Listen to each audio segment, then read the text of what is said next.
자, 하나님 말씀 베드로전서 4장 12절에서 19절을 자, 봉독해 주시기 바랍니다. 사랑하는 자들아, 너희를 연단하려고 오는 불시험을 이상한 일 당하는 것 같이 이상히 여기지 말고 오히려 너희가 그리스도의 고난에 참으로 참여하는 것으로 즐거워하라. 이는 그 영광을 나타나실 때 너희로 즐거워하고 기뻐하게 하려 함이라. 너희가 그리스도의 이름으로 치욕을 당하면 복 있는 자로다. 영광의 영 곧 하나님의 영이 너희 위에 계심이라. 너희 중에 누구든지 살인이나 도둑질이나 악행이나 남의 일을 간섭하는 자로 고난을 받지 말려니와 만일 그리스도인으로 고난을 받으면 부끄러워하지 말고 도리어 그 이름으로 하나님께 영광을 돌리라. 하나님이 집에서 심판을 시작하실 때가 되었나니 만일 우리에게 먼저 하면 하나님의 복음을 순종하는 자 하지 아니하는 자들의 마지막은 어떠하며 또 의인이 겨우 구원을 받으면 경건하지 아니한 자와 죄인은 어디에 서리요. 그러므로 하나님의 뜻대로 고난을 받은 자들은 또한 선을 행하는 가운데 그 영혼을 미쁘신 창조주께 의탁할지어다. 아멘. 아멘. 자, 오늘은 말세의 징조입니다. 말세의 징조. 인생에게는 문제 없는 사람이 이 세상에 아무도 없습니다. 나라에도 가정에도 직장에도 문제가 다 있습니다. 더 큰 일을 하려고 하면 더 큰 문제들이 우리 앞에 놓이게 돼요. 현대인들은 될 수 있으면 무엇이든지 쉽게 살아가는 법을 찾습니다. 공부도 쉽게 하고 돈도 쉽게 벌고 가정 행복도 쉽게 찾으려고 합니다. 뭐든지 쉽게 이렇게 찾아가려고 애를 씁니다. 또 한 가지는 즉흥적으로 무엇을 해보려고 하는 거예요. 자판기에서 커피를 이렇게 하면 빼듯이 즉흥적으로 빨리빨리 현대인의 마음속에 이렇게 이런 마음들이 있습니다. 그러니까 우리 현대인의 마음속에는 하나는 쉽게 또는 즉흥적으로 이렇게 하려는 것이 현대 사람들의 그런 마음이라고 그럽니다. 그런데 성경이 가르치기를 쉽게 행복해지라고 가르치지 않아요. 성경에 나오는 모든 인물은 예수님을 비롯해서 고통을 당하고 채찍에 맞으시고 십자가에 죽으시고 부활하신 예수님 자신부터 고난을 통해서 우리 인간을 구원하셨어요. 그냥 절대 우연이 된 거 아니야. 절대 몸부림치며 기도하며 나아갈 때 하나님이 주신 것들이 진짜지. 내가 쉽게 되면 너무 좋아하지 말아요. 자, 아브라함, 야곱, 요셉, 모세, 다윗, 또 바울도 마찬가지. 베드로도 인생을 쉽게 살아가면서 역사의 큰 일을 감당한 것이 아니라 고난과 고통과 문제를 해결해 가면서 우리에게 인생의 위대한 교훈을 남겨두고 있습니다. 그러니까 구원의 역사라고 하는 것은 쉽게 이루어지는 것이 아니라 고통과 문제를 통해서 기독교가 구원의 역사를 감당하기 때문에 기독교를 가리켜서 십자가의 종교, 고난의 종교, 구원의 종교라고 말하고 있습니다. 자, 오늘 여러분에게 고난, 문제, 시련이 있다면 누구에게나 있을 거예요. 나는 문제 없다고 너무 자만하지 마세요. 순식간에 올 수가 있어요. 어쨌든 하나님의 자녀들은 특별히 무의미하고 무가치한 고난과 문제는 결코 없는 거예요. 성경은 그렇게 우리에게 가르치고 있다는 거예요. 자, 오늘 본문 12절하고 13절을 한번 찾아서 읽어주시기 바랍니다. 12절, 13절.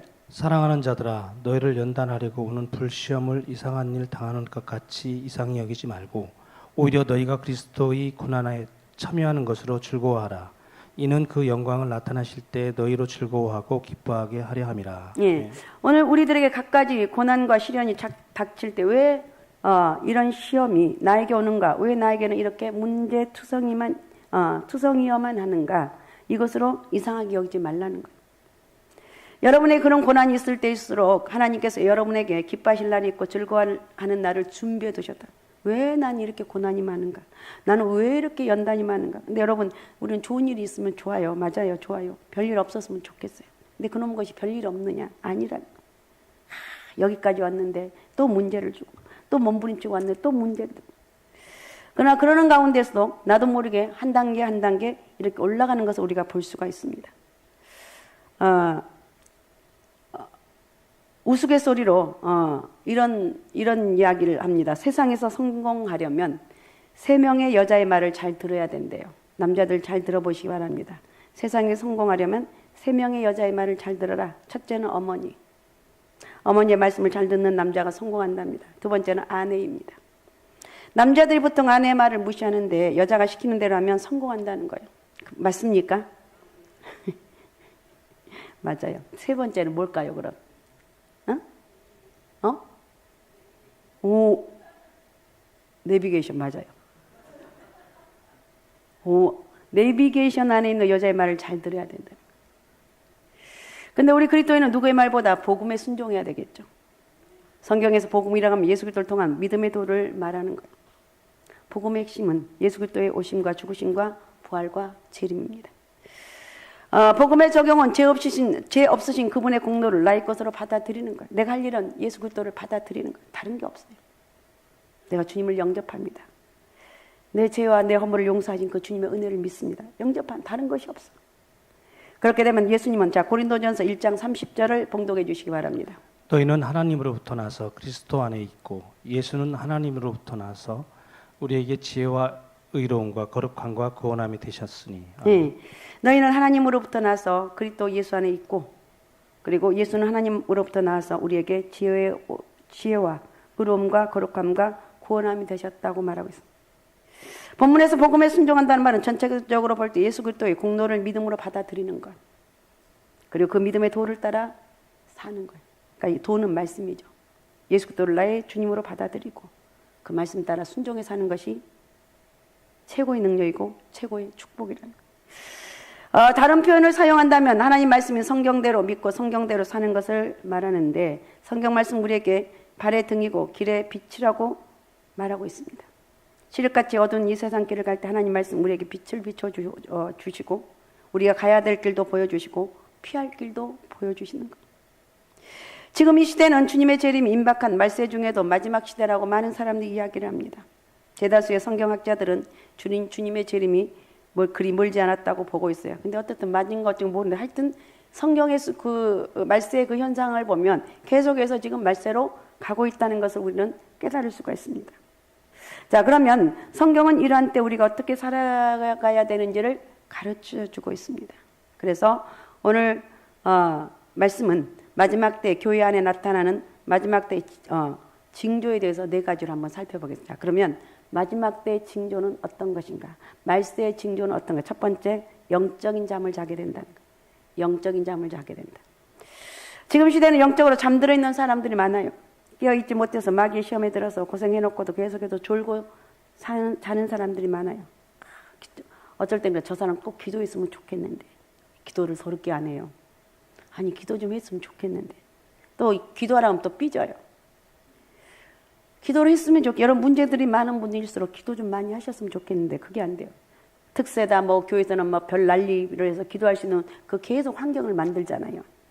왜 그러는가? 기도 안 하니까 기도하라고 그렇게 하는데도 기도 안 한 사람 그 문제 속에 아주 허우적거리면서도 그 내가 기도 안 해서 그런다는 사실을 몰라요. 뭐 어쩌겠어. 계속 얻어 터지는 거지. 그래서 마지막 시대가 될수록 더욱 영적으로 깨어 있어야 되는 거예요. 마태복음 25장에 보면 세 가지 비유가 나옵니다. 먼저 10처녀 비유죠. 10명의 처녀가 등을 들고 신랑을 기다리고 있습니다. 여기서 신랑은 재림하시는 예수 그리스도를 가리킵니다. 그리고 10명의 처녀들은 재림의 주님을 기다리는 성도들을 말합니다. 그 중에 다섯은 슬기로워서 등과 함께 여분의 기름을 준비하여 있었고 나머지 다섯은 등은 준비하고 있었지만 여분의 기름은 준비하고 있지 않았습니다. 여기서 기름 준비한 슬기로운 다섯 처녀들은 혼인잔치에 들어가게 되었고 기름을 준비하지 못한 미련한 다섯 처녀들은 혼인잔치에 들어가지 못하게 됩니다. 또 하나의 비유는 어떤 사람이 타국에 가면서 종 3명을 불러서 각각 재능대로 달란트를 줍니다. 한 사람은 5달란트를 받았고 한 사람은 2달란트를 받았고 또 한 사람은 1달란트를 받았어. 그 중에 5달란트 받은 사람과 2달란트 받은 사람들은 바로 가서 장사를 해서 이문을 남겼습니다. 1달란트 받은 사람은 그 달란트를 땅을 파고 돈을 감추어둡니다. 그리고 오랜 후에 하루 이틀 몇 2년 오랜 후에 주인이 돌아와서 종들과 결산을 합니다. 여기서 주인은 역시 재림하신 예수님을 보여주고 종들은 다시 오실 주님을 기다리는 성도들을 가리킵니다. 여기서 달란트로 이문을 남긴 사람들은 주인의 즐거움에 참여하게 되고 달란트를 묻어두었던 사람은 바깥 어두운 곳으로 쫓겨나서 슬피 울며 이를 가게 된다. 성경이 그렇게 말하고 있습니다. 세 번째 비유는 양과 염소의 비유입니다. 주님이 재림하시면 모든 민족이 재림하시는 주님 앞에 서게 될 거예요. 그게 그때 두 부류의 사람들로 나누게 되는데 오른쪽은 양들이고 왼쪽은 염소들입니다. 양쪽에 선 사람들은 영생에 들어가고 염소편에 선 사람들은 영벌에 들어가요. 지옥에 들어간다. 마태복음 25장에 이 세 가지 비유가 나오는데 이 세 가지는 공통점이 있습니다. 신랑이 오고 주인이 들어오고 주님이 구름 타고 오신다는 거. 신랑이 오고 주인이 들어오고 주인이 돌아오고 들어온 게 아니라 돌아오고 예수님이 구름 타고 오신다. 주님의 재림을 말하고 있습니다. 또 하나의 특징은 두 부류로 나뉜다는 것인데 열처녀의 비유에서는 혼인잔치에 들어가는 사람들과 못 들어가는 사람들로 나뉩니다. 달란트 비유에서는 주님의 즐거움에 참여하는 사람들과 바깥 어두운 데서 일을 가는 사람으로 나타난다는 것. 양과 염소의 비유에서는 영생에 들어가는 사람들과 영벌에 들어가는 사람들로 나뉘게 된다. 그러니까 천국과 지옥은 반드시 있다. 믿습니까? 믿습니까? 천국과 지옥은 반드시 있다 없다? 자, 정신 바짝 차리고, 자, 천국과 지옥은 있다 없다? 있다. 반드시 있습니다. 그럼 난 천국 갈 것 같아요? 지옥 갈 것 같아요? 어째 대답이 시원찮네요. 헷갈려요. 제가 이렇게 물어본 것은 여러분 다시 고백을 하는 거예요. 천국. 난 천국 갈 수 있습니다. 누가 뭐 난 천국 갈 수 있다. 야, 너 그 꼬라지로 그렇게 하면서 천국 갈 수 있어? 예, 나는 내 능력, 내 모양은 갈 수 없지만 나는 예수님 때문에 천국 갈 수 있다. 이렇게 말하면 되는 거예요. 할렐루야. 내가 예수 그리스도를 믿기 때문에 천국 갈 수 있다는 거. 마태복음 25장에 나오는 세 가지 비유 중에 열처녀 비유에서는 주님이 오시기 직전에 교회 안에 나타난 징조 하나를 보여주고 있습니다. 마태복음 25장 5절에 보면 신랑이 더디옴으로 다 졸며 잘세 그랬어요. 졸며 잔다고 말하고 있어요. 말세 교회 안에 나타난 징조 중에 하나는 영적으로 잠들게 된다는 거예요. 영적으로 잠들게 된다. 영적으로 잠들게 된다. 다 졸며 잘세. 마지막 시대는 영적으로 잠들면 특별히 위험하다는 거예요. 왜냐하면 영적으로 잠들어 있다가는 마귀의 밥이 되기 쉽다는 거예요. 십상이 마귀가 콕 집어서 갈아 먹어버리는 거예요. 타락하게 만들고 죄짓게 만들고 정신 바짝 차리고. 자, 계시록 12장 12절에 보니까 이렇게 말하고 있습니다. 계시록 12장 12절. 그러므로 하늘과 그 가운데에 거하는 자들은 즐거워하라. 그러나 땅과 바다는 화 있을진저 이는 마귀가 자기 때가 얼마 남지 않은 줄을 알므로 크게 분내어 너에게 내려갔습니다. 아멘. 땅과 바다에 화가 있다는 말은 우리가 살고 있는 지구촌, 우리가 살고 있는 지구촌, 땅과 바다, 지구촌, 화가 있다는 거. 지구촌에 화가 있는 이유는 마귀가 자기 때가 얼마 남지 않은 것을 알고 크게 분내요. 아니, 여러분 보통 그 호랑이 사자나 이럴 때 보통 있는 것도 무서운데요. 화가 나면은 더 엄청 무섭죠. 마귀는 이제 자기 때가 얼마 남지는 않지 않고 막 분을 내어서 어떻게 하면 한 명이라도 더 잡아먹으려고, 더 지옥 백성 만들려고 마귀는 몸부림을 치는 거예요. 그래서 우리가 할 일은 거기서 넘어가지 않기 위해서 믿음 생활 잘해야 되는데 그걸 바로 기도하면서 잘 지켜나가는 거예요. 베드로 사도는 마귀의 공격을 피할 수 있는 방법을 가르쳐 주는데 베드로전서 5장 8절하고 9절을 읽어주시기 바랍니다. 근신하라 깨어라 너희 대적 마귀가 우는 사자같이 두루다니며 삼킬 자를 찾나니 너희는 마음을 굳게 하게 하여 그를 대적하라. 이는 세상에 있는 너희 형제들도 동일한 고난을 당할 줄을 알미라. 마귀의 공격을 피할 수 있는 방법 세 가지를 베드로전서 5장 8절에서 9절에서 말하고 있는데 첫 번째 근신하고 깨어 있어라. 기도하라는 거. 근신하고 정신 차리고 깨어 있어라. 두 번째 믿음을 굳게 해라. 믿음 똑바로 믿음 딱 붙잡고 나가는 거. 예수가 답이고 예수가 능력이라 수없이 눈을 조금만 쉬어도 우리는 금방 잊어먹어요. 무슨 일, 마귀는요, 어떻든 간에 우리를 믿음을 방해하기 위해서 별의별 방법을 다 동원하는데 우리는 아무것도 못해요. 믿음 안에 꼭 붙어 있어야 돼요. 예수 안에 꼭 믿음을 굳건하게 해야 되고 세 번째는 마귀를 대적하는 거예요. 사탄은 물러가라. 이 원수마귀 사탄아 나에게서 떠나갈지어다. 우리 가정에서 떠나갈지어다. 우리 산 가운데 떠나갈지어다. 예수의 이름 명령하여 떠나갈지어다. 선포하는 거예요. 할 수 있습니까? 네, 끊임없이 문제 가운데 있는데도 여전히 왜 나에게는 이런 문제가 끊임없이 있을까? 그럴 때 여러분 기도하는 거예요. 하나님, 내가 이 문제를 해결할 수가 없습니다. 도대체 왜 내가 이런 고난을 당해야 되는지 나 너무 괴로운데 하나님 나를 도와달라고. 그러면서 할 때 이 말씀을 기억하라는 거예요. 사탄은 물러가라. 예수 그리스도로 명령하는 우리 가정을 괴롭히는 것들 또 우리의 삶에 문제를 일으켰던 이 원수마귀야 예수의 이름 명하노니 떠나갈지어다. 사탄아 물러갈지어다. 예수의 이름을 명하노니 떠나갈지어다. 우리 기도할 수 있잖아요. 근데 이것은 그럴 때 이러죠. 생각이 안 나요. 맞아요. 생각이 안 나요. 이렇게 말씀을 들을 때 내가 기도해야 되겠구나. 내가 기도해서 마귀를 이겨야지. 이런데 막상 잊어먹는 거예요. 얼마나 전 너무 건망증이 심해서 보통 일이 아닌데 어쨌든 정신을 바짝 차려야 돼. 마귀는 사탄아 물러가라 외쳐야 돼. 끊임없이 외쳐야 돼. 사탄아 물러가라. 마귀는 대적하는 거예요. 어쨌든 오늘은 영적인 잠을 말씀드리기 때문에 깨어있는 부분을 살펴보면 그리스도인이 깨어있다는 말은 무슨 말인가? 바로 기도하는 것이 깨어있는 삶이에요. 주인 마태복음 26장 41절에 시험에 들지 않게 깨어 기도하라고 그랬어요. 시험에 들지 않게 깨어서 기도하라. 시험에 들지 않게 깨어서 기도하라. 누가복음 21장 36절에서 이러므로 너희는 장차올 이 모든 일을 능히 피하고 먼 인자 앞에 서도록 항상 기도하며 깨어있으라. 항상 기도하며 깨어있으라. 믿습니까? 항상 기도하며 깨어있으라. 여기서 장차올 이 모든 일은 덕과 같이 이 말 마지막 심판을 말하고 있습니다. 마지막 심판을 능히 피하고 주님 앞에 서려면 기도하며 깨어있으라. 여러분 우리는 영적인 잠에서 깨어나야 됩니다. 영적인 잠에서 깨어나고 여러분 기도하면서 이겨나가는 거예요. 할렐루야. 시간이 없어요. 만들어요. 모든 우선순위는 기도가 돼야 돼요. 기도하면 여러분 내가 할 수 있는 건 아무것도 없어요. 여러분 사업하신 분들 그쵸? 내가 할 수 있는 건 아무것도 없어요. 하나님이 은혜를 주셔야 돼요. 하나님이 하게 하셔야 돼요. 그럼 나한테 여러분 그럴 수도 있어요. 아니 그렇게 무능해서. 예, 저는 무능하기 때문에. 난 너무나 무능하기 때문에 하나님 은혜가 없이는 할 수 없다는 것을 누누이 고백해요. 저는 수없이 고백한 게 주님 은혜가 꼭 필요합니다. 주님 나에게 은혜를 좀 부어주셔서 나에게 이 사명 감당할 수 있는 은혜를 달라고. 주님 나를 가장 잘 우리 주님이 나를 가장 잘 아시잖아요. 영적으로 깨어있는 것이 최고의 정답이에요. 깨어서 기도하는 거예요. 날마다 정해진 시간에 기도하십시오. 기도 생활이 마지막 시대를 승리하게 여러분을 만드는 비결입니다.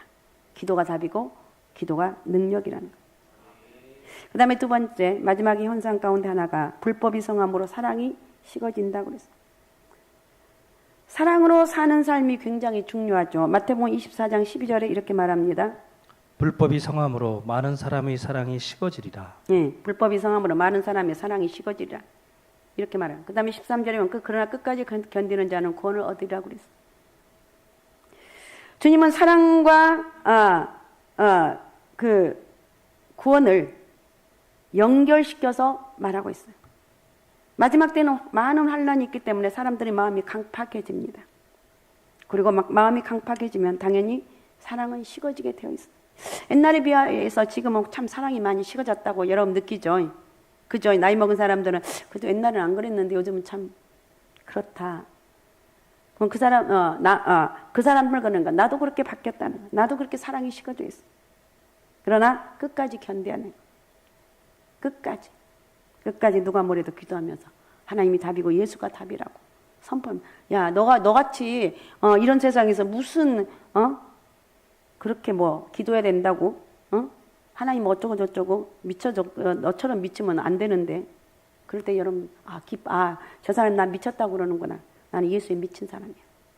나는 예수 그리스도의 은혜로 살아가는 사람이라고.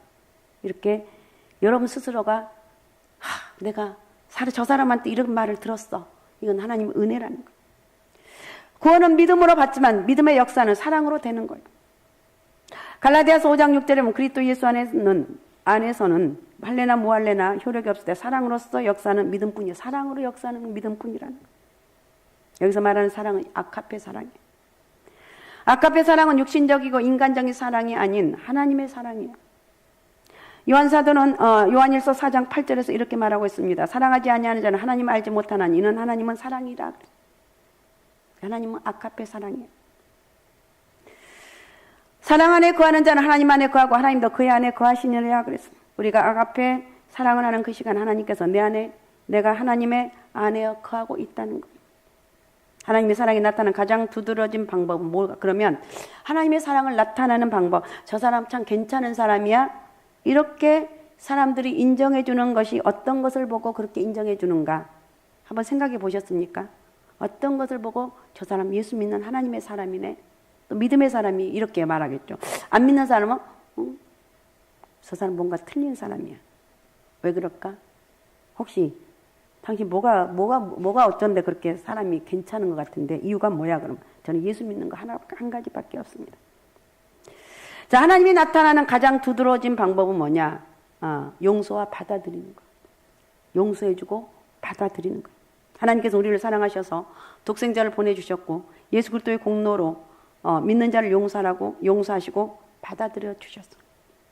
그래서 예수님을 믿는 사람들이 하나님의 자녀가 되고 영원한 천국에 들어가게 되었고 이 땅에서 하나님의 은혜와 축복을 누리며 살 수 있습니다. 탕자의 아버지는 돌아온 탕자를 용서하고 받아주었습니다. 아버지의 용서와 받아들임 때문에 탕자는 아들의 권세가 회복되었고 아버지의 그늘 아래서 행복하게 살 수 있게 되었다는 거예요. 우리가 이 아카페 사랑으로 사는지 그렇게 아는지 확인할 수 있는 방법 역시 용서와 받아들임. 용서와 받아들임.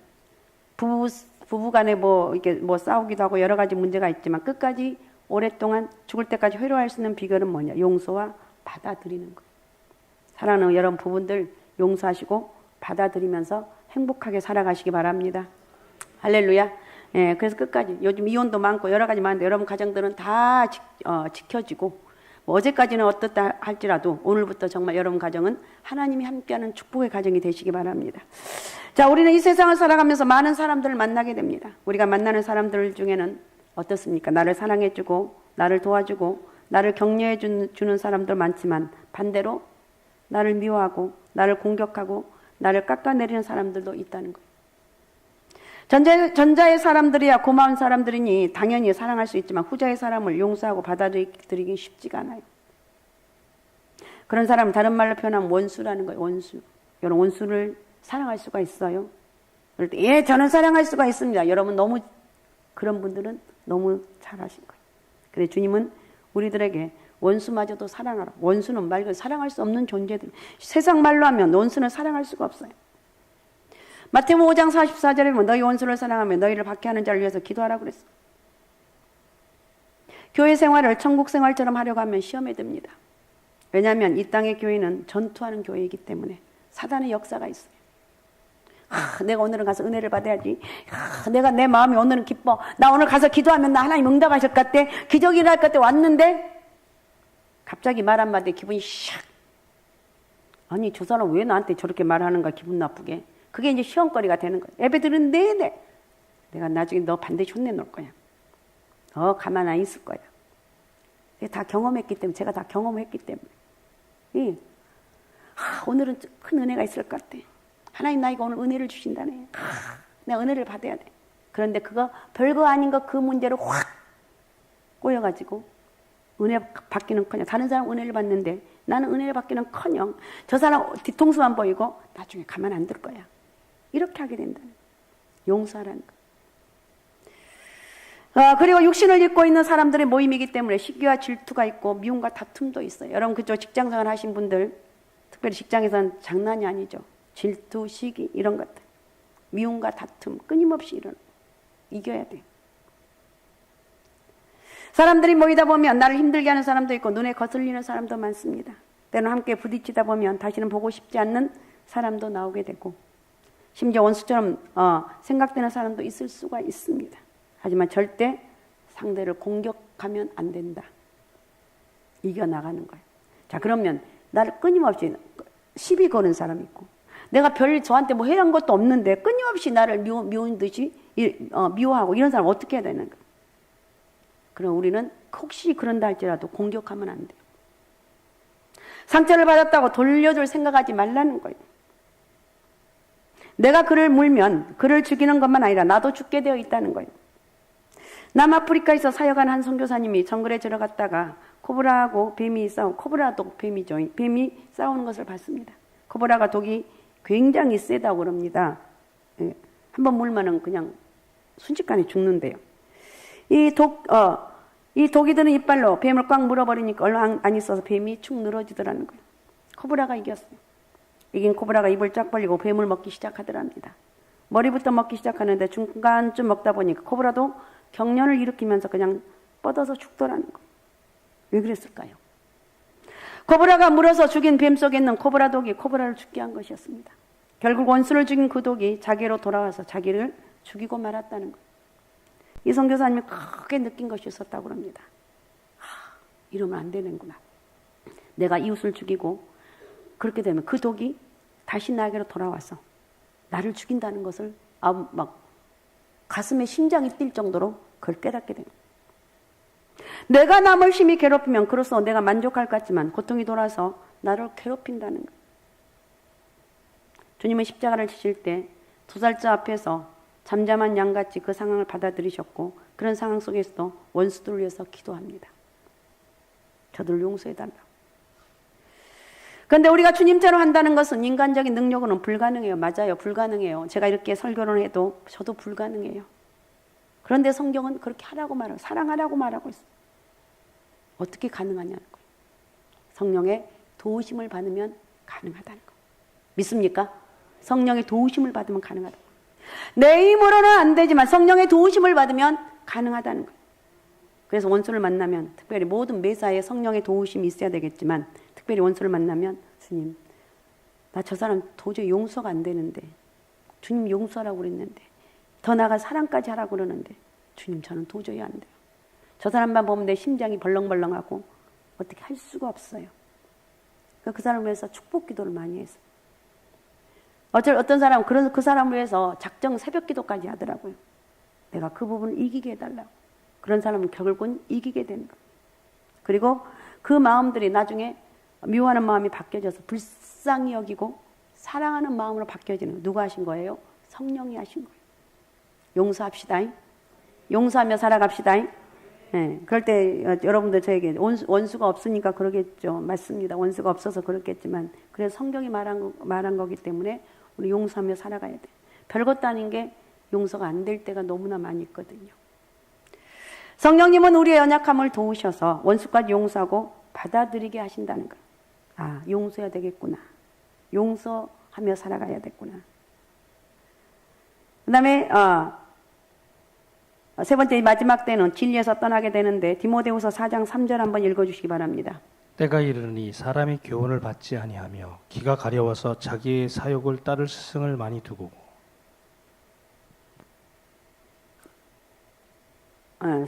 많이 두고 맞아요. 때가 이르니 사람이 바른 교훈을 받지 아니하고 기가 가려워서 자기의 사욕을 따를 스승을 많이 두고 그랬어요. 사람들이 바른 교훈을 받지 않아요. 그리고 자기 욕심에 맞는 말을 하는 사람들을 스승으로 따릅니다. 요즘 현대는 특별히 그래요. 그래 반면에 철저하게 성경을 말한 사람을 또 배척하는 그런 사람들도 많이 있습니다. 그리고 그런 사람들 향해서는 뭐 이게 성경이 그렇게 말이 안 하고 있는데 성경에 하라고 말하고 있고 예수가 모든 인생의 구원은 예수 그리스도를 믿어야 된다고 말하고 있다고 이렇게 복음을 전하면 저건 독선적이라고. 요즘 누가 너처럼 믿느냐고. 독선적이라고 공격을 할 때 그때 우리는 꼬리가 내려. 그래 성경은 이렇게 나와 있는데 사람들이 이걸 싫어하네. 싫어하거나 말거나 우리는 성경대로 가는 거예요. 사람들은 바른 말보다 자기 비유에 맞는 말을 하는 사람들을 좋아합니다. 지금 이 시대에 교회와 성도들을 진리에서 이탈시키는 몇 가지 이슈가 있는데 혼합주의와 동성연애라고 합니다. 혼합주의, 동성연애. 요즘 엄청난 이 동성연애, 뭐 저보다 여러분 더 잘 알겠지만 이 엄청나게 지금 마지막 때로 가는 그 가운데 엄청나게 동성연애가 판을 치고 있다는 거예요. 그래서 성경의 말씀은 오직 예수라고 하는데 오직 예수가 답이라고 그러는데 예수는 이 사람들의 특징은 혼합주의 특징은 뭐냐? 수많은 길 중에 하나라고 말을. 그럴 때 여러분, 내가 교회에서 말씀을 들을 때는 오직 예수라고 했는데 어떻게 수많은 길 중에 구원받는 길이 예수는 수많은 길 중에 하나라고 말할 수 있을까? 이렇게 할 때 여러분 헷갈리는 거예요. 근데 우리는 절대로 반드시 구원은 예수 그리스도밖에 없다. 예수 그리스도만 구원이 있다는 거. 이거 철저하게 가슴에 새겨두어야 됩니다. 어쩔 때는 바보가 돼요. 저건 진짜 바보다. 그럴 때 기뻐하라는 거예요. 그래 나는 바보야. 나는 하나님 믿는 바보야. 나는 예수 믿는 바보야. 이렇게 하는 거예요. 어쨌든 요즘 뭐 자기 논리에 빠져서 온통 지금 세상이 난리예요. 그러나 어떤 상황과 환경 속에서도 변함없는 하나님의 말씀을 붙잡고 예수가 답이라고 선포해야 돼. 믿습니까? 믿습니까? 예수가 답이고 예수가 능력이라는 거 여러분 잊어버리면 안 됩니다. 그 다음에 네 번째, 모이기를 피하게 되는데, 히브리서 10장 25절에 보면 모이기를 피하는 어떤 사람들의 습관과 같이 하지 말고 오직 고나여 그날이 가까운 볼수록 더욱 그리하자. 여기서 그날은 주의 재림의 날이고 이 세상 종말의 날을 말하는 것인데, 모임은 영적인 모임이고 특히 예배를 뜻합니다.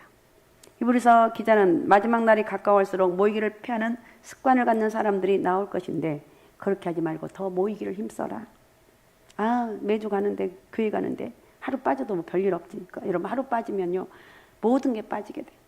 그러니까 내가 가장 우선순위 할 게 예배, 딱 못을 받고 나는 무슨 일이 있어도 받는 예배 생활하는 게 내 인생의 정답이다. 이렇게 가는 거예요. 알았습니까?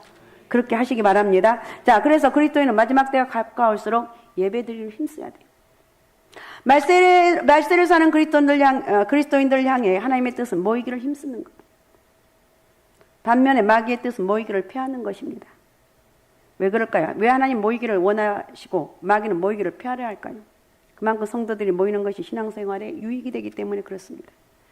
우리 생각에는 모이는 것을 줄여도 크게 신앙에는 지장이 없을 것처럼, 내가 오늘 한 번 안 나갔는데 뭐 별일 없는가? 그럴 생각할 수가 있는데, 여러분, 모든 신앙의 초점은 예배 드리는 그 사람의 예배를 통해서 저 사람 믿음이 좋다, 저 믿음이 연약하다고 이렇게 말할 수가 있습니다. 우리는 주일은 철저하게 지키잖아요.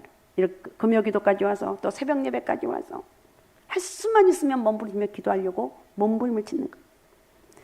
하지만 마귀는 모임이 줄어들면 그만큼 우리의 신앙이 약해진다는 것을 알기 때문에 모임을 방해하는 것입니다. 우리 모임을 통해서 사탄의 공격으로부터 보호를 받습니다. 믿습니까? 믿습니까? 여러분, 동물의 세계 텔레비전에서 보면 덩치가 산만한 코끼리가 사자의 밥이 되는 경우를 볼 수 있다고 그러죠. 전 잘 모르겠는데, 사자의 밥이 되는 코끼리의 특징은 뭐냐? 무리에서 나온 코끼리라는 거예요. 그 수많은 무리가 있는데 그 무리에서 나온 한 마리 코끼리가 사자의 밥이 된다. 그러나 아무리 약하고 병이 들어서 싸울 힘이 없어도 무리와 함께 있으면 사자가 건드리지 못한다는 거예요. 그런데 무리를 벗어나면 그 순간 표적이 되는 거예요. 신앙생활도 마찬가지. 무리에서 나오는 순간 사탄의 표적이 되는 거예요. 모임을 힘쓰는 이유는 하나님께서 모임 가운데 임재하시기 때문에. 그래서 주님은 두세 사람이 주의 이름으로 모이면 그것에도 내가 함께 하신다고 말씀하고 있어요. 주님께서 영적인 모임을 통해서 우리를 만나주시고 우리에게 신령한 영적인 은혜를 부어주시는 거예요. 여러분, 하나님 은혜를 만나면 그것처럼 신바람 나는 게 없어요. 믿습니까? 하나님 은혜를 만나면 그것처럼 행복한 게 없다는 거예요. 교회는 뭐냐? 모임이 없이는 존재할 수 없어요. 교회를 히브리어로 카함이라고 하는데 그 뜻은 하나님의 부르심을 받아서 하나님 앞에 모여있는 회중이라는 말을 뜻하는데 헬라어로는 에클레시아라는 뜻이에요. 그 뜻은 불러냄을 받은 거룩한 무리를 말하는데, 성도는 무리가 되어서 무리가 돼야 돼요. 이렇게 무리가 되어야지 교회가 되고 온전한 것이 된다는 거예요. 혼자서는 교회가 아니에요. 말세의 특징이 여러 가지가 있습니다. 그 하나가 뭐냐? 분주함이에요. 마귀는 사람들을 분주하게 만들어서 하나님 앞에 집중할 수 없게 만듭니다. 마귀는 수없는 일들을 통해서 예배를 드리지 못하게. 왜 못 나오셔서 제가요 바쁘고요, 얼마나 바쁜지 수없이 바빠요. 우리는 마귀의 뜻, 그럴 때 사탄을 물러가라고, 바쁘게 하는 것들 다 떠나가라. 그 바쁜 가운데서도 내가 어떻게 살아가는 것이 정답인가, 믿음으로 살아가는 것이 정답이라고 하면서 믿음으로 잘 살아가야 됩니다. 아셨습니까? 그러니까 오늘 우리가 마지막 때가 가까울수록 더욱 힘써 모이자. 알았습니까? 그러니까 말세는 영적인 잠에 빠지게 된다고 말씀을 드렸습니다. 그리고 그래서 우리는 깨어 기도해야 된다. 말세는 불법이 성함으로 사랑이 식어진다. 우리는 원수까지도 사랑하며 용서하고 받아들이는 생활을 해야 된다는 것을 말씀을 드렸습니다. 말세는 진리에서, 말씀에서 떠나게 되는 거예요. 내가 곧 법이 되는 경우가 많이 있어요. 그리고 우리는 자기 욕심을 채울 스승을 만들어서는 안 된다는 거예요. 어쨌든 우리는 말씀 붙잡고 말씀을 따라 살아가면서 하나님 주신 힘으로 살아가는 그런 역사가 있으시기 바랍니다. 오늘 말씀 가운데 가장 중요한 거 있다. 모이기를 피하면 안 된다. 더 열심히 모이고 더 열심히 예배드리면서 하나님 은혜와 축복이 함께하는 그런 복된 역사가 있으시기 바랍니다. 오직 예수, 오직 믿음, 오직 성령 충만한 우리는 모이기를 힘써서 주의 임재를 경험하고 주님과 동행하는 그런 은혜가 있으시기 바랍니다. 그런 축복의 역사가 있으시기 바랍니다. 오늘 4가지 말씀을 드렸습니다. 영적인 잠을 말세 현상 징조는 영적인 잠을 빠지게 된다. 불법이 성함으로 사랑이 식어지게 되고 진리를 떠나게 되고 모이기를 패하게 된다. 아, 그렇구나. 하나님 영적인 잠에서 깨워서 기도하게 하시고 불법이 아무리 많다 할지라도 예수 그리스도의 사랑 안에 거하게 도와주옵소서. 말씀 안에 떠나지 않게 하옵소서. 모이기를 더 힘쓰는 그런 영적인 은혜를 허락해 주옵소서. 이렇게 기도하면서 이런 은혜와 축복이 함께하는 그런 역사가 있으시기 바랍니다. 할렐루야. 자, 기도문 같이